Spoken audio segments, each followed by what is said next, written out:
Okay. Good evening, everyone. It is 6 o'clock and we do have a forum. And we will start by going down the agenda. And I didn't have to, did I see that before? Sure, absolutely. Here, Okay. take my, there you go, my dear. Thank you. You're welcome. All righty. Welcome to the Northumberland County Economic Development Commission meeting July 15, 2025. It is 6 o'clock. Our roll call has taken place and we will go down the agenda review and review of the meeting notes from June 2025. Is everybody good with the Is agenda? every- Yeah, absolutely. We So- approve. Second. Okay, the agenda has been approved and second. Okay, All in favor? all in favor? Aye. Ayes have it. Review of meeting notes, June 2025. Any changes or, Motion for approval. okay, Second. okay. The motion to approve the minutes for June 2025 has been second. All right, Commissioner's Corner. Do we want to vote on? Okay, I'm sorry, all in favor? Aye. Aye. Okay. Thanks for keeping It's us been honest. moved and properly second. Okay, now we will go to the Commission's Corner. Commissioner, Oh, you're looking for me to yes, sir. say wonderful things.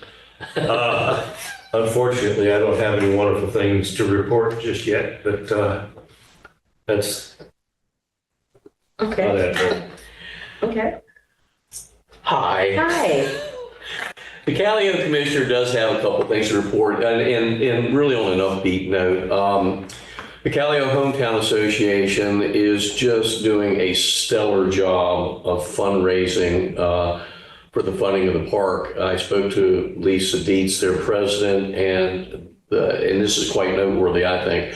Last month, they raised $10,000 towards that park in 1 month, which, you know, for a little community like that, I think is really a Herculean effort on their part. They're getting good support from local businesses. Moose Lodge has done some things to help them on their fundraising, as well as Callio Brewing Company, which, you know, those guys and gals there at the Brewing Company deserve a big shout out. They've been real good about supporting that cause, posting some stuff over there.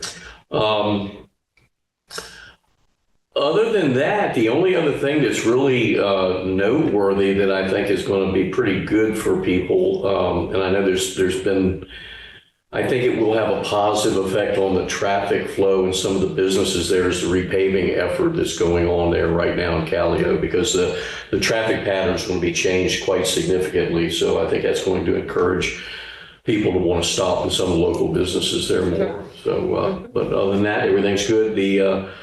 You know, some of the local businesses are still, you know, as we all know, are struggling with the economy as such. But the good news is, and I think it's noteworthy, we haven't lost any businesses this month, so that's good. Good, good, good.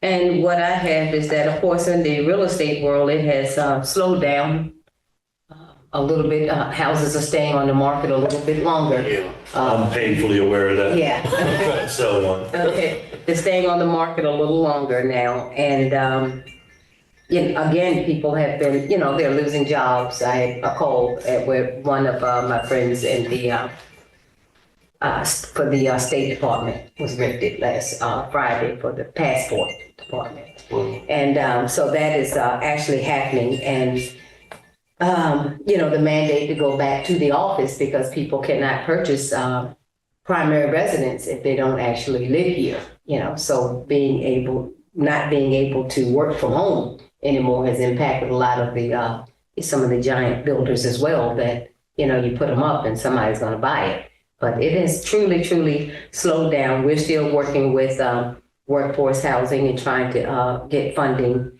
to put a model out over in Lancaster, and then working on some things here in Northumberland as well. However, it's all about the capital that comes in, and it's very hard to obtain right now because people are squeezing tight to try to hold on to what they currently have. Other than that, the rehab loans. We are still on hold with that and just taking applications for that with the planning commission. So that's what we're doing. But other than that, it's quiet. You know, it's very quiet, and it is just it has truly slowed down in the real estate world. Yeah, truly. I think it's everywhere. Yeah, and it is. It's everywhere. Okay, that's all I have. Bob, did you have anything? I'm sorry. Is him? Yes. Is it okay, Bob, the executive director? Okay, did you have anything? Yes, I do. Okay. Yeah, I have a few items. Can you all hear me? Yes. Yes. Yeah, so a couple things. Last month was pretty big events. We had the Business and Heritage Exposition during the farmers market. Melissa and I held a booth up there. Karen showed up, and Karen did some meeting and greeting throughout the area. Didn't get the turnout that we were expecting. There were some last minute no-shows, but nevertheless, we were able to sit there and kind of get the lay of the land and see how we could better reshape our strategy for supporting these heritage expositions for the future. During the at the exposition, we had a paddler's guide maps, and we had the kayak showing the kayak launch facilities, and we also had the Northumberland County information sheet that Karen and I drafted, and we shared with you guys last month. With respect to the American Junior Golf Association, I'd have to say, maybe I'm being a little biased, we knocked that one out of the park, and it was a really great show. I provided you guys a bit by email the AJGA numbers that were given to us. But bottom line is, hoteling wise, and I believe I'm going to give some more stats from AJGA, waiting for them to give us the final data for it. But there was 440 nights of hoteling during that period. That's including because of all the people that were there. 20 states were represented, 257 visitors total, 96 players in the field. The total economic impact was $398,000. The impact affected Northumberland County and Lancaster County as well.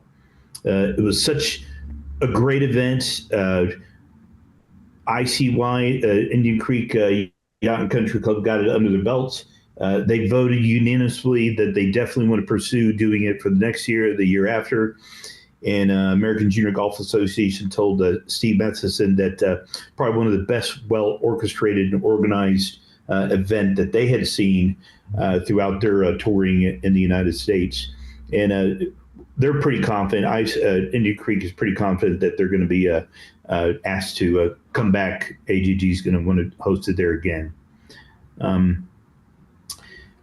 I'm working on this kind of goes to new business. We'll talk about it more. Yeah, I'll hold that for new business. And the last thing is I'll be attending the Northern Neck Planning District meeting, which is Monday, July 21st.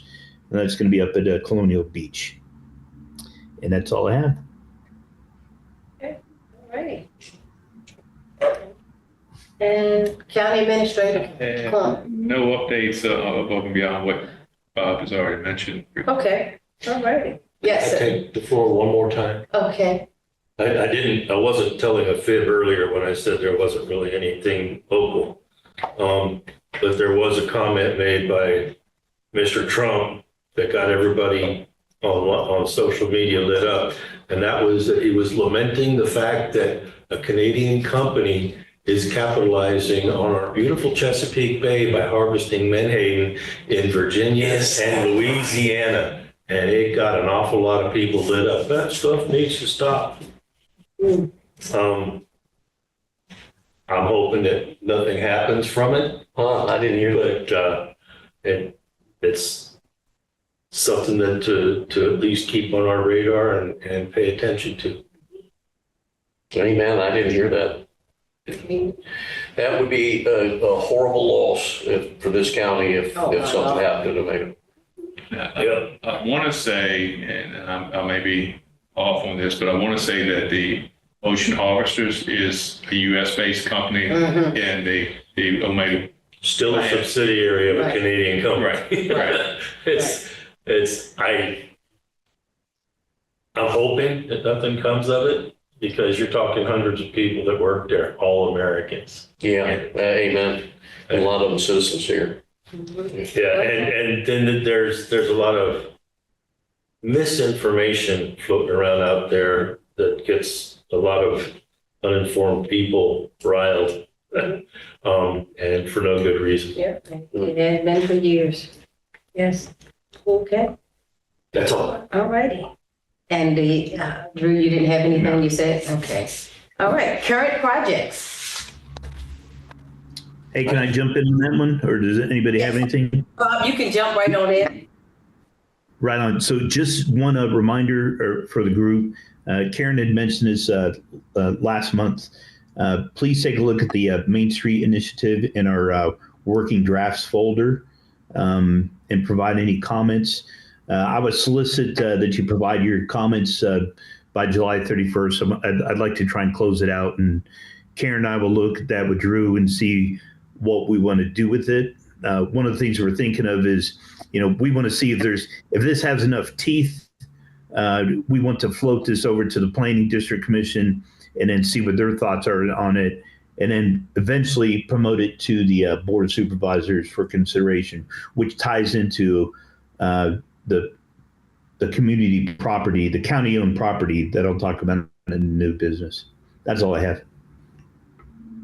And that meeting for the county-owned property is Next Wednesday, next The Wednesday. 23rd, 23rd. Okay, 4:30. okay.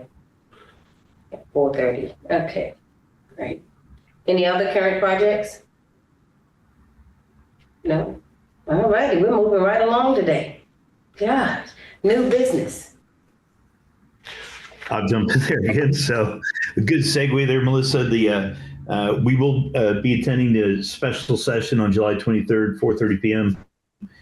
With the Board of Supervisors to discuss county-owned property and potential economic development opportunities. Yes. Again, I placed on our working draft folders the spreadsheets that I received from Planning Commission. I'm anticipating the purpose of the meeting is for us to be able to get guidance and direction from the Board of Supervisors. In those spreadsheets, they've identified some other the key properties they want us to take a look at, but it's my opinion. I'd like to propose to them that we consider all properties available rather than just ones that they're looking for. I think there's some other opportunities, but yeah, that's the first new business. The next one is Karen and I are working on an update briefing for the Board of Supervisors. We want to be able to present to them about looking for a 10-minute slot just to talk about the Economic Development Commission work that occurred last fiscal year. Just kind of one overview for them. She and I talked before she went on her trip, and I'm going to work on some slides. The intent is to try and get that to you all, not through this meeting, but to float it to you in our working draft folder for your input, and then we'll have it ready for presentation. Drew, I will coordinate with you. I just want to make sure I did request a spot from Luttrell for the August, and I'll just follow up on that as well. That's fine. And then finally, we received the comprehensive plan for the Planning Commission. I got that Monday, and I posted it in our folder. So I'd like for y'all to please take a look at that. I thought there was a pretty ambitious schedule that they were asking us, because I understood the Planning Commission was looking for feedback by the 17th of July. But in fact, they're trying to get this to the Planning Commission for the Board of Supervisors in the August 28th meeting. So we do have a little bit of time. I would again respectfully request your input, your review. It's in the folder that I sent to you, and it's changes, track changes is turned on. So please put any inputs that you have on there, and then we'll be able to look at that. Again, what I think with this Planning Commission, their document, I think is going to be impacted by what guidance we get from the Board of Supervisors with respect to county property as well. Yes. That's all I have for new business. Okay, and everybody received that information? Okay. Oh, yes. Okay. Yes, Okay. ma'am. I sent the email and it's got a link to the draft folders. And you want that back by the July the 31st, any comments that we have? Yes, I request that. And I'll send an email out to everybody just to follow up as weeks go by too. Okay, okay, all righty. All right. Right, we're moving right along. Y'all look very good there, by the way. Everybody looks really dapper. You can see us? Uh-huh. Oh, okay. In support of your comments and your effort in getting the listing of properties, county-owned properties, I've been looking at that for a couple of days now, and I agree with you. The items that are identified to try to sell, it would be a bad idea on a few occasions to liquidate properties that we could probably use to attract more tourists. Correct. And so it's good that we're going to be able to have our input. Yeah, good. And based on it, let me give you an alibi for new business. To dovetail that is, when I looked at the listing, I did some AI and I looked at, I'm trying to establish what are some multi-criteria decisions or multi-criteria that we could use for a decision-making process or template for us to be able to review the property and identify what type of impact it could have. How could it be used? Could it be used for historical purposes? Could it be used for agricultural? Could it be used for like parks and recreation? So I'm trying to come up with a draft template like that I would like to present to this commission for adoption, updates, and review. And from there, that's where I think we could focus our analysis on all of those different properties that we have. So to that end, can I suggest that you'll have a property that's not necessarily just one? For example, and I'll pick on the poorhouse just because I guess everybody knows that's one of my favorite things, but because I've lived in a poorhouse most of my life. But that obviously has historic value, but as part of a trail, and I'm not talking about a trail because we've got a bunch of stuff. If there was an outdoor activity, the thing's over 100 acres. And if you were to enhance it, walking, a physical activity in nature, so it covers a nature trail as well as a historic trail. You following me? And maybe that's not the greatest example I could have come up with, but it seems to me that we have multiple properties. Some of them are underdeveloped as far as launching boats, for example, that really need some help. We do, in fact, have properties that there's no way to adapt to any kind of public use. But the point is that it's important that everybody here look at that stuff. There's images of the properties, and you can actually find them all using Google Maps to get a better look at them if you don't have time to go driving around. But some of them that we're saying keep that aren't doing anything, we need to figure out why we're keeping them. Maurice, can I ask a question real quick on it? Because you bring up a really good point, because I think that poorhouse property that thing's got some tremendous potentials to help with tourism. What is the zoning on that? I didn't see that in the documents. Do we know what the zoning is on that? That's a really good question. I haven't thought to even look. I didn't see it on there. I would imagine it's agricultural, but that's just... Well, if it is, that's great, because that's really the gold standard about, what you can do here, really. I'll find out. Okay. There's a couple of properties that are just right for housing development. In fact, it would be great. There's a 6-acre chunk. I can't remember where it's at, but there's a 6-acre chunk that would be perfect for an opportunity to come up with some housing. And in my searches through grants and such things, there appears to be some help available if it's to the right type of entity. A 501 type thing might be good. Maurice, But- can I throw something out with this? Because about the housing, and this is something I've been wanting to bring up under new business at some point, but I think it's more germane with this discussion about the housing, because you get it.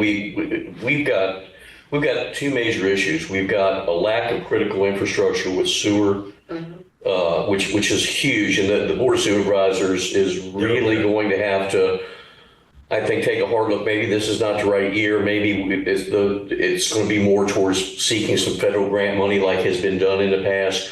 But we need that badly, not just to support what you're talking about, but, and again, I live on the water, and when I've got signs all in my neighborhood with all the people that I live with down there that says don't eat the shellfish because of the failing septic systems, that's a problem.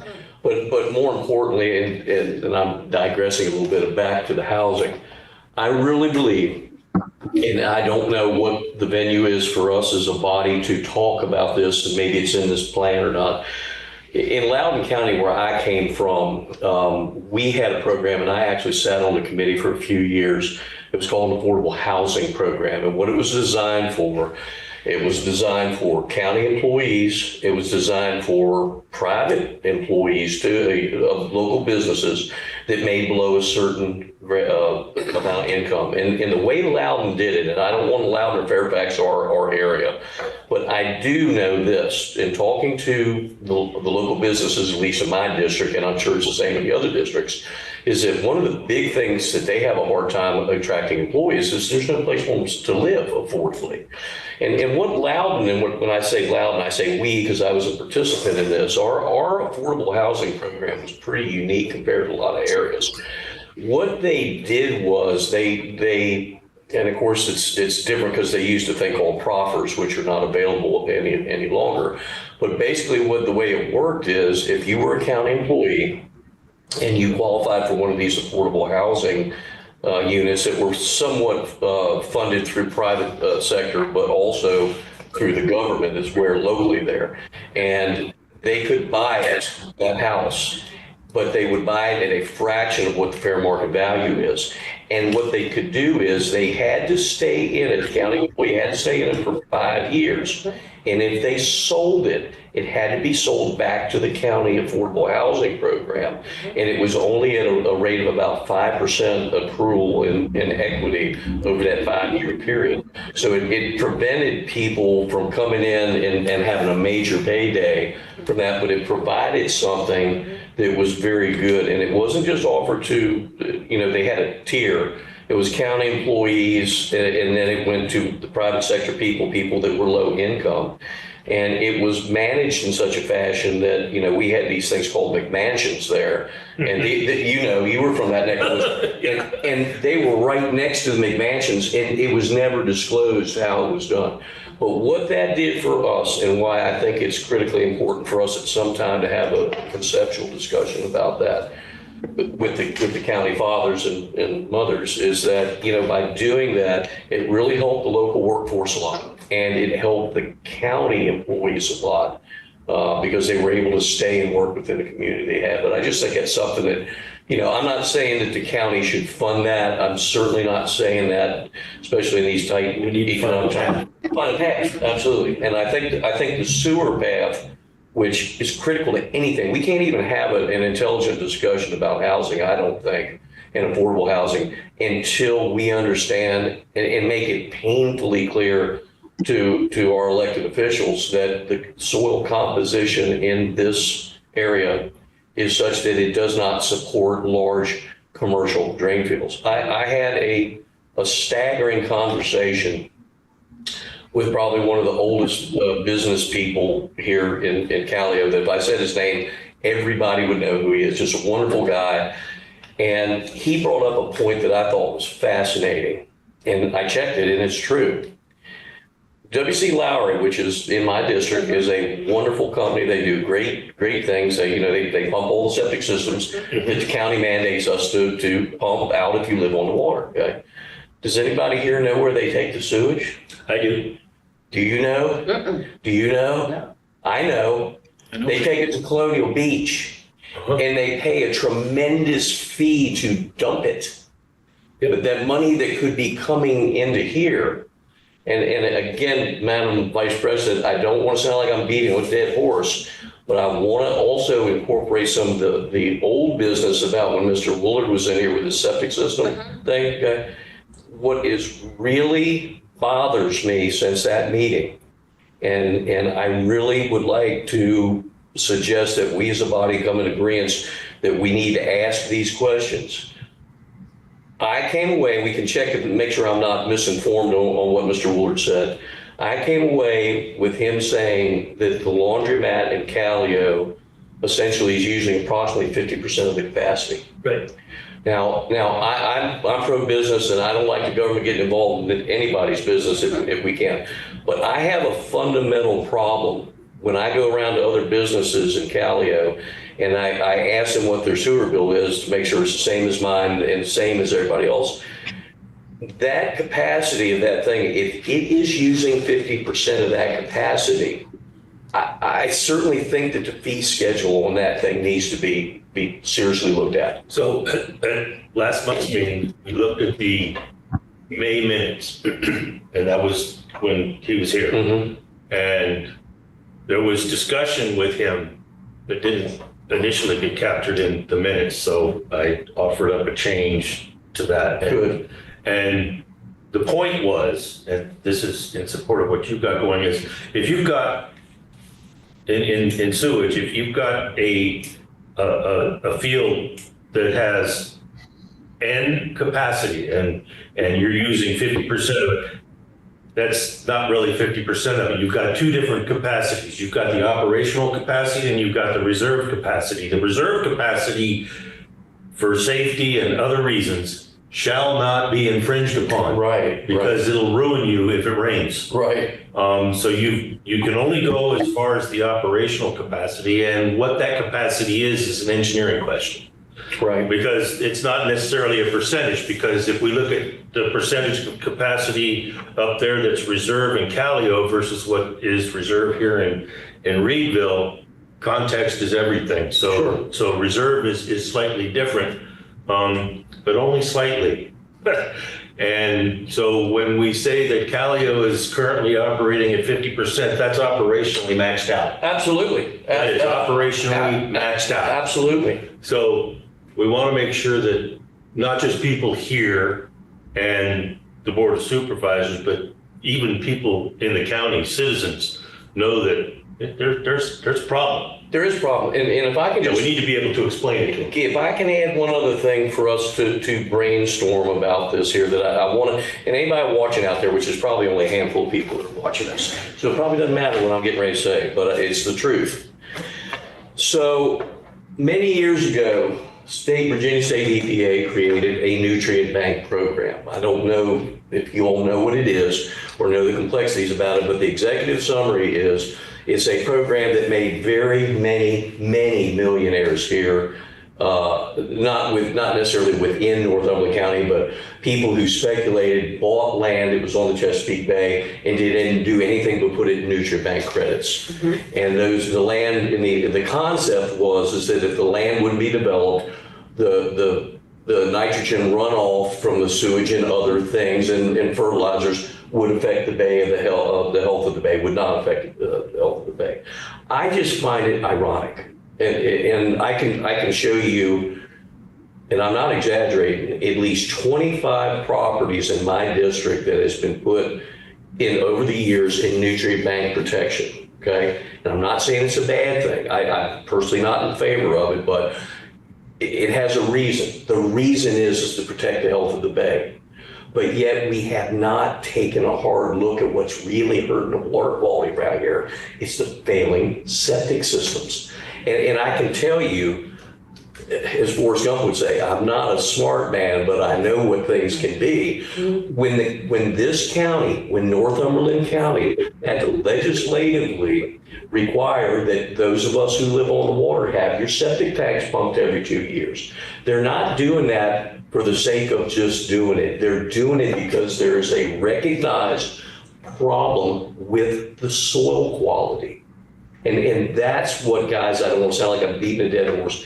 That is critical infrastructure. I think that it would be very wise for us as a group to make a high recommendation to the county that they, even if it requires hiring one FTE, like a lot of these areas do, that they don't focus on one thing but grants and get some grant money to help in these areas, to define what areas will help support businesses. And as a matter of fact, I think that in some cases, in some of these residential areas, that having those, those sorts of smaller systems that are there would be helpful too. So it's interesting you mentioned the word grants, Because there are some available. Sure. That's that purpose. Sure, absolutely. and Yeah. I was just looking at that yesterday. Oh, yeah. But again, that's why you and I are so good, because we feed on one another. Here's what it requires, okay? It requires bodies to do that. It requires an employee over there like Drew or one of these things. It requires somebody to do that. These guys are maxed out. I know that. And I've seen his anybody that's watching me out there, I encourage you to go to the county administration building and see the few of these men and women that in there work. They're overworked, they're underpaid. I see them all the day. I make it a habit of either bringing them a pizza every once in a while or going in and saying, hey, I appreciate you guys being here and doing that. And what I'm saying to everyone here in this room or listening out there is, and then I'll get off my soapbox, these sorts of things require work. And it's not work that you're going to get a good result by somebody volunteering and saying, oh, hey, I'll do this. It has to have somebody with a position, with a goal. What I'm saying is not stuff that isn't happening. It's happening in other counties right around us. And that's why they are being successful in their economic development growth. And we honestly are not. And I can speak to that. Again, we're feeding off each other. I love this. Hey, if I may, gentlemen and lady, if I may, so to that point with the decision criteria, the multi-criteria I'm looking for, I'm viewing this, it's not a trivial situation. No, it's not. I'm hoping that the Board of Supervisors do not strap us and say, these are the properties, you sell them. I would like our body to be able to come forward with this procedure, with this decision-making process and say, look, here's all the potential that these properties could be for. And not only that, just like he said, it's currently zoned this, and in order for it to be in this direction that we want, if that's the direction you want it to go to, we'd have to change the zoning. This area would probably need infrastructure. The example of the poorhouse tract, some of the analysis I've already done, they said it's 140 acres, and quite possibly a feasible option would be sell off a portion of it, keep the rest as a strategic reserve for the county, and then that portion you can serve off could be that historical parks and recreation facility.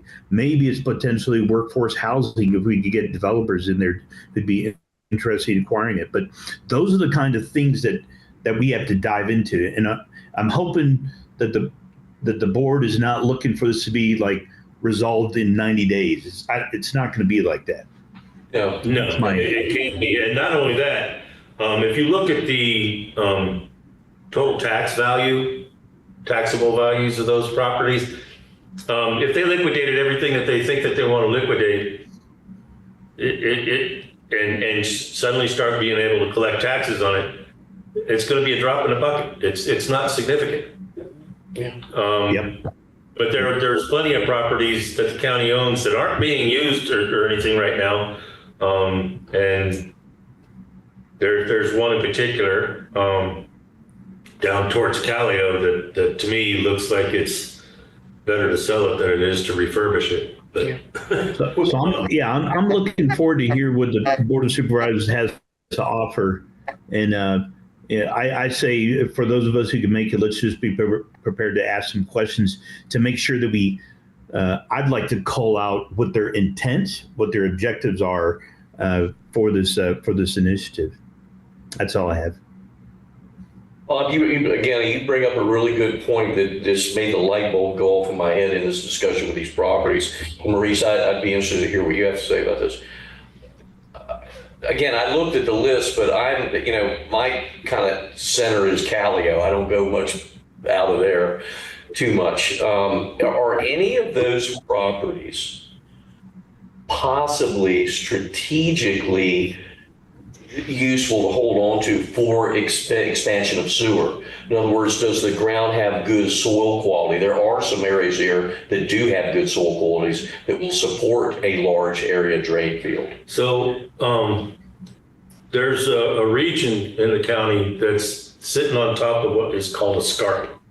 And that's from the Triassic period or some crap like that. But anyways, it doesn't drain well. Right. So even if you've got like shallow land or whatever, and let's say you've got a drain field out there and the top of it is like 3 feet below the surface, but you're sitting on top of a scarp. Eventually, it's all going to go in towards the water because that's where the scarp soil leads to, because it's like clay on steroids. Yeah, that makes sense. And so wherever you are, so that's kind of a problem. And the reality is that we've had leach fields in that area for as long as this county's been around. There's been stuff going in the ground that hadn't ought to be. The other bad part is that once a field goes bad, you can't reuse it. The cleanup is cost prohibitive for any homeowner. Yeah. And it's not like spending $30,000 or $40,000 to repair one that just got clogged up or whatever. It's huge. It's horrendous. Sure. I guess, and that's a really good point, but I guess maybe what I'm saying, guys, and again, I don't know the answer, but I know essentially that we've got, it's 2 or 3 sewage plants. There's one in Callio, there's one in Reedville, and wasn't there another small one in Fleeton or something like that, in an area that Dave said they manage? I thought it was 3. He's got a total of 3. Yeah. Okay. So my question is, and aside from a traditional drain field and septic system, because you're absolutely right, but I guess what I'm thinking is, guys, I think we should look at that, at where that is, because frankly, there needs to be something right here in Heathsville area or Central Burgess area, maybe even. I don't think they got anything going on in Burgess as far as sanitary sewer, do they? Hey, Dan, I'm gonna play Karen, and I'm gonna say, Dan, that's a great thing for you to look at. if you would like to address the potential sewage areas for the properties that we have, that'd be great. I just think, I guess that's a great point, Bob, but I just think what we need to do is agree as a body that is got to be among the highest, if not the highest priority that we look at. I would say it's one of the highest. You're saying it'd be one of the criteria for us to consider. Yeah, I'm just saying maybe we should look at that list of land and make sure, and I think David Wooler does an outstanding job. I think he would be a great resource to look at this and say, hey, these are county properties. Do any of these have any strategic value to providing sewer infrastructure for down the road growth, in the central area of the county? I mean, he probably know better than anybody if there's, because, there's got to be a watershed that they use, at the treatment plants, because if they have an overflow, it's got to go. Yeah. And my question is that I understand that, this is what we're looking at, and this is nothing new that has come up. It's been ignored for a very long time. It has. Right. And it has. we've done the work, and, we've done research and things of that nature, but we still come up empty-handed, each time. So, and this is one of the things I was going to talk about earlier when Dan said we aren't. And that is that, I've been looking at grants now for a couple of years, and universally speaking, grants or foundation funds or whatever, you have to at least have the entry point is, what do we think we're going to try to do? Right. Yeah, You can get grants to help you refine that, but you have to have something. right, yeah. You have to have a Plan it. piece of property or something. Right, to And contribute. without that, and we've never identified that as long as I've been on this body. Yeah, And absolutely. neither has the planning folks. Yeah. So there's board of supervisors. And that's what we need to do. There's a lot of activity happening out there when it comes to finding funding. There's a whole buttload of it. I don't care what some other people say. It's out there. And if we don't identify plans first, we'll just sit there and watch it sail by. I know I keep feeding off you, but when you get old, you have to say it when it comes in your head. All right? No offense to anybody who's old like me, okay? There was a piece, and I want to make the point about the short-sightedness, not making fun of anything, but the short-sightedness about planning for expansion.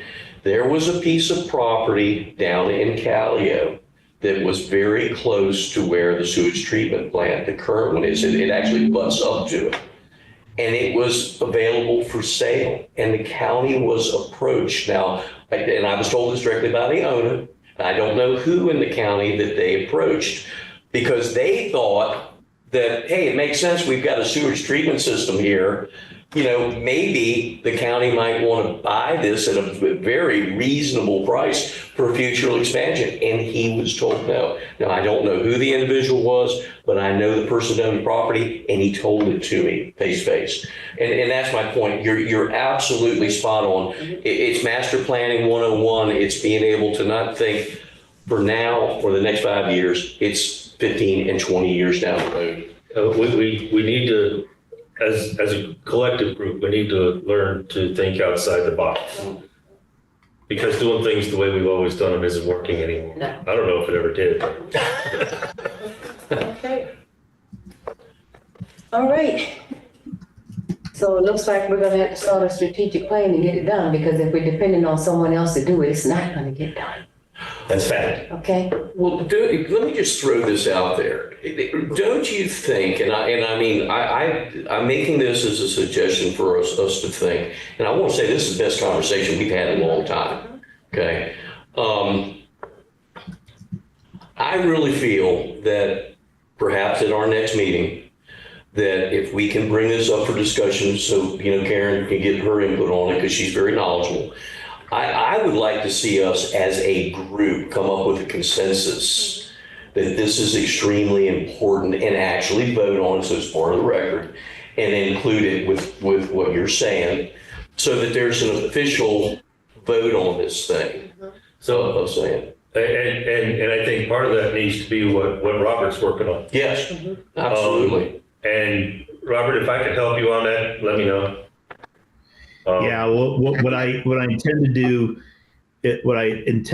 is introduce you guys to this decision-making process, so you understand how that works, and then from that, like you said, Dan, we come up with this consensus of, okay, are these the criteria that we want to be able to utilize to determine if these county properties are worthy of being used for selling or for generating revenue or for historical purposes. You know, those are the top criteria just off the top of my head. But I think it's worthwhile to take a pause during our next meeting and me spending about 10 or 15 minutes to be able to describe the process so everybody understands it and buys into That it. would be awesome. Yeah. Yeah, right. Yeah.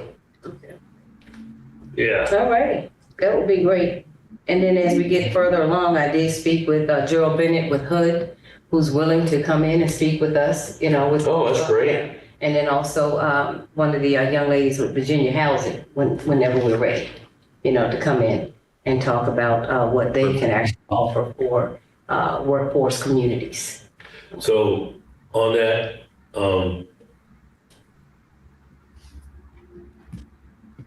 when they open the door for applications, it's done the next day. Doesn't matter how long they advertise it for, Right. that stuff is gone. Yeah. Just saying, we gotta be, Oh, you we got gotta do a lot of work in advance of actually Right.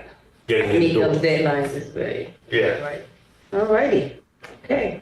So we're getting ready to go to work. All right. Any citizens engagement? There are no citizens online from what I see. Are we still on new business? No, yes, we are. Oh, we are. And guys, if I may, I just want to bring something up to brainstorm. Okay. Okay. I had the opportunity to meet and talk with a company that is operating out of Montrose, Virginia, and what they do, well, actually, two. A company out of Montrose that operates and a group out of Kilmarnock that operates. And they both were looking for property in Northumberland County to do a veterans rehabilitation center. And as it was explained to me, what their concepts are for here would be finding a piece of property that they could hold multiple houses for these veterans. The veterans are not there full time. These are veterans that have served the country and they're trying to readapt to society again. And of course, Maurice, you guys know me. My thing is I will talk a lot and I will ask a lot of questions and find out, is this something that's good for the county or is this something that's maybe not good for the county? So the question that this is what he said, okay? What he said was that, and she, because there were two different groups, that they have seen that it increases people in the workforce because a lot of these veterans become acclimated to the area. When they leave these centers, they tend to stay in that area and go to work locally. But they are actively looking into this, and I guess I just want us to be thinking about it because, I had the opportunity to sit down with them. I honestly don't know. I can't say for sure if it's something that would be good for the county or not, but the thing that's good for our toolbox is there's two separate businesses, one that's operating in Kilmarnock, one that's operating in Montrose, that is actively looking for property here in Northumberland County. This is good, and I'm going to tell you why. I would suggest that ask them what their acreage requirements are, what their infrastructure requirements are, and if we have like a summary plan or mission statement, that's something we would be able to take a look at. I think I can get that for you, Bob, because I have their contact information, and the one thing that, and again that I told them is that a good first step would be to contact Philip Marson at the zoning administrator's office to find out, because I guess my question is, and I'm asking Drew, maybe you're senior here with the county administration. I don't know what the zoning would require. Do you operate something like that on a CU, on a conditional use permit? Do you have to have it zoned as a commercial endeavor? Probably as the light industrial. I think that's it, right? Well, and I think that's right. if it is that, We have that. do we? Yeah. Okay. And if not, the approach has always been similar to dual zoning anyways, because it's not hard. If you've got a good cause and a good argument and presentation, you can get A conditional an use. adjustment in zoning. Yeah. But more to the benefit versus risk thing. A year or so ago, I had the opportunity to have a sit down with Rob Whitman about the fact that in his district, there are only 2 veterans facilities and none of them are on the neck. As far as, VA hospitals or VA clinics or anything. And yet his district has the highest per capita incidence of veterans of anybody else in the state of Virginia. And the district that has the least per capita of veterans has the highest number of facilities. That would be District 9 over on the other side of the state. So my sense is that if you were to bring something like what you're talking about into Northumberland County, one of the fallouts of that could very well be a good step towards getting veterans clinics or something else here on the neck. That makes sense to me. And again, Bob, if you're still there, I have his contact information. Would it be appropriate for me to have him and her, because it was two different groups, contact you to maybe just glean some information? Not making any decisions, of course, but because none of us here can, but maybe to just point them in a direction, that might be good. Because, and again, I hear what you're saying, because I asked both of these folks, and it's typical me, spontaneous. I said, you both are looking for this. I said, what is there, federal money that just opened up for something like this? There's a lot of it. And that's exactly what they There is. said. That's what A lot of it. It is. There's a whole buttload of it. And I guess what I'm thinking, based on what you just said, is this a segue to maybe get some grant money for sewage and other things that we need? So the way that works is predominantly, this is the general case. It's not an absolute 100% of the time case. But when you go to apply for a grant that would support such a thing, the organization or business entity that the grant is, the grants are for environmental impact, and I don't mean birds and squirrels. Right. I'm talking about the overall infrastructure impact Right. of somebody coming here. Right. And you can get grants to enhance whatever is here because they're coming. But the stickler is their income needs to be 51% or greater from outside the state of Virginia. If it's federal money, it's outside the state of Virginia. I'm not sure I understood that. Say that again. So let's say that some paper mill wants to come and set up shop here in Northumberland County. You can get grants to offset the county's impact, economic impact of they need a wider road, or you need to increase the load on the electricity, or those types of things that would normally be on the county, traditionally on the county, not necessarily always, but anyways, you can get grants to cover that. And that's a great enhancement because once you increase traffic flow, it's kind of like everybody built businesses on the Mississippi. Right. Need more traffic. I see. But it's kind of helping the dominoes is what the thinking is. But there is that criteria because, these grants are usually federally funded and administered through the state. And so the state wants to get the most benefit also. So they want to provide it to entities whose financial cash flow is 51% or better from outside the state. I see. It's that. Remember I was talking to you before about trade deficits? Yes. We want to close our own trade deficit. Yeah, that makes perfect sense. And then Dan, also- if you'd like to go ahead and send them my contact information, I will at least get it written down because one of the things you mentioned is, and I put this down as a do out, is we need to develop a process for any business or investor or developer to interact with the county to identify the property available for their acquisition or lease.